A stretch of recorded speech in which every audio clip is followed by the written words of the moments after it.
Welcome to Society Astro. I'm your host, Emberlore, and in today's video, we're going to be talking about the second house. Now, you may be wondering, why not start at the first house? We will eventually get there, but considering how high gas prices are right now, I figured a lot more people would be interested in the second house, especially because it has to do with money.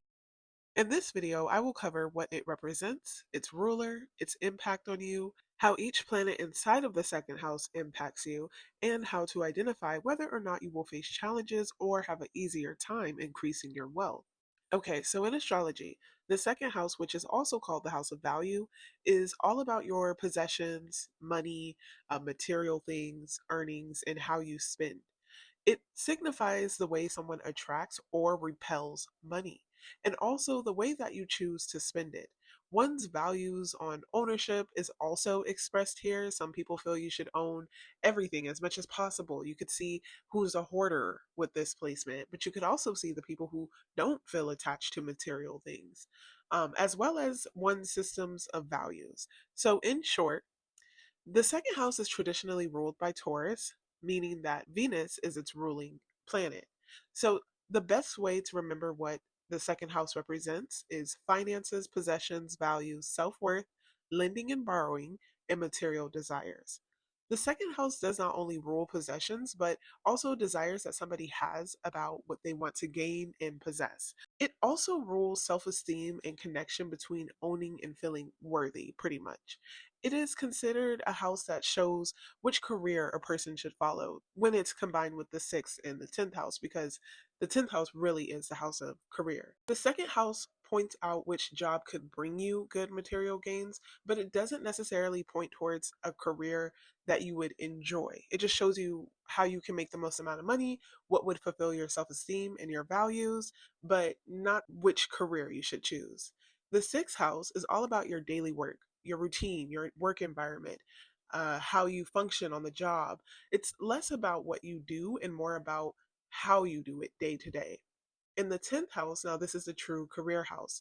It shows your public role, ambitions, reputation, and the type of work you're called to do in the world. So, this is the main one to look at if you're just trying to find your career. But think of it this way: the 10th house is your career path, the 6th house is your work style, and the second house is your paycheck. Pretty much what makes you feel worthwhile. All three together paint a full picture of your relationships and your work and livelihood. So, what happens when a planet is in the second house? Now, this is going to be very general, okay? What I'm about to say is just in general, because whatever zodiac sign is in that house will give you more of an idea of how things could play out. But let's say you have the sun in your second house. More than likely, you're going to be a spender. You might expect the sun to light up your finances in a purely positive way, but the reality is a little more complicated. The sun in the second house ties your identity and ego directly to money and material possessions, meaning you spend to express who you are. Image, status, and living well feel deeply personal to you. The problem is, saving and long term financial planning often take a backseat to the need to show up in a certain way in the world. So, wealth is possible, but it requires continuously separating your self worth from your net worth. Let's say the moon is in your second house. This could make you an emotional spender. The moon brings emotion and instability to wherever it sits, and in the second house, that plays out through your relationship with money and security. Financial stability isn't just a practical need for you, it's an emotional one. When money feels uncertain, anxiety and fear can set in quickly and deeply. On the flip side, when emotions run high in general, spending becomes a coping mechanism. Emotional shopping, comfort eating, or impulsive financial decisions during low periods are common patterns you will see with anyone who has moon in their second house. Learning to separate your emotional state from your financial decisions is the core work here. Once you are able to keep money in your pocket, regardless of how you're feeling, don't go buy that bag. Don't go buy that piece of cake, okay? Don't get fast food because you're upset right now. Sit with how you feel, deal with it, and don't let your money be the healer in all of your emotional moments. When Mercury is in the second house, Mercury is the planet of communication, intellect, and information. And in the second house, it points very clearly to one thing: your mind and your words are your greatest financial assets. You are someone who can genuinely earn through thinking, speaking, writing, teaching, or trading information in some sort of form. You'd also do really well in sales, media, content creation, maybe explore journalism, copywriting, and business strategy. Your financial decisions tend to be more mentally driven than emotionally driven, which gives you an analytical edge. You like to research, compare, and think things through before spending and investing. The shadow side to this placement is overthinking and inconsistency. Mercury is a restless planet, and in that restlessness, it can lead to scattered income streams, maybe difficulty committing to one financial path, or talking yourself out of good opportunities. Multiple income streams, however, are very natural and often beneficial for this specific placement rather than something to resist. Venus in the second house is at home. Venus loves it here. She's having a good time, okay? Venus is the natural ruler of the second house, so this is one of the most comfortable placements you can have. Money tends to flow with a certain ease and grace. For people who have this placement, you have a natural eye for beauty, value, and quality, and that often translates into financial opportunity. You may earn through creative fields like beauty, fashion, or anything that requires taste and charm. However, on the flip side, Venus loves comfort a little too much. So, overspending on luxury and beautiful things is a real pattern to watch out for with this placement. Mars in the second house, these people tend to be real go getters. Mars brings drive and ambition to the second house, which sounds great on paper, but the energy here is a bit erratic and hard to control. So, when it comes to making money, it can come fast, but it can also leave just as fast. There's this constant fluctuation when it comes to finances with this placement. You'll have intense periods of hustle, followed by burnout, followed by reckless spending, and it seems to be an endless cycle. Arguments and conflict around money are also very common here. If Mars is debilitated by the sign or adversely aspected by other planets, this instability is amplified significantly. Okay, these people go from being go getters to just straight up reckless. Can't hold a dollar, can't keep a dollar. The saying, your money is burning a hole in your pocket, that's these people. It could be if Mars is debilitated. So, the key, if you have this placement there, is learning to channel Mars drive into discipline and sustain that effort rather than having these random bursts of shopping sprees. Jupiter in the second house is a planet of abundance, so it expands whatever it touches. In the second house, that expansion lands directly onto your finances and sense of self worth. This is one of the luckiest placements to have for wealth, and you may find that money comes to you easily. You don't really have a hard time making money when you have Jupiter in the second house. Opportunities just have a way of finding you. The shadow side, however, is overconfidence. Jupiter can expand your spending, debt, and financial excess just as easily as your income. So, gratitude and generosity tend to keep Jupiter's blessings in this house flowing. When Saturn is in your second house, Saturn gets a really bad reputation, but the second house, especially if well aspected, can be one of the most powerful indicators of lasting wealth. But I'm not going to lie, it doesn't come quickly nor easily. Saturn rewards patience, discipline, and hard work above anything else. Wealth here tends to build slowly and often becomes most prominent in the later stages of life. Early financial struggles are common and almost serve as Saturn's way of teaching you how to truly value and manage what you have. The lesson is persistence, okay? Those who stick with whatever they're working on are usually the ones who are rewarded at the end. Now, Uranus in the second house is the planet of sudden change and disruption. And in the second house, that unpredictability lands squarely on your finances. Income can arrive in sudden windfalls or disappear just as suddenly. Traditional or conventional ways of earning money rarely suit these type of people, okay? It's just not going to work out for them. You need freedom, innovation, and something unconventional, something that fits you, not necessarily everybody else. The financial instability this placement brings can be genuinely stressful. This isn't really an easy placement to have, especially if Uranus is debilitated or poorly aspected. You might feel like you will never reach wealth, like you will never have wealth, you will never be rich. Sometimes having Uranus in your second house, it can feel like that. But the path forward is embracing flexibility, building financial cushions during the good periods and when you have the money to do so, and leaning into your unique and innovative approach to earning rather than fighting it and just doing whatever you want financially. Neptune in the second house is the planet of illusion, spirituality, and disillusion. And when it's inside of the second house, it creates a very complicated and often confusing relationship with money and material security.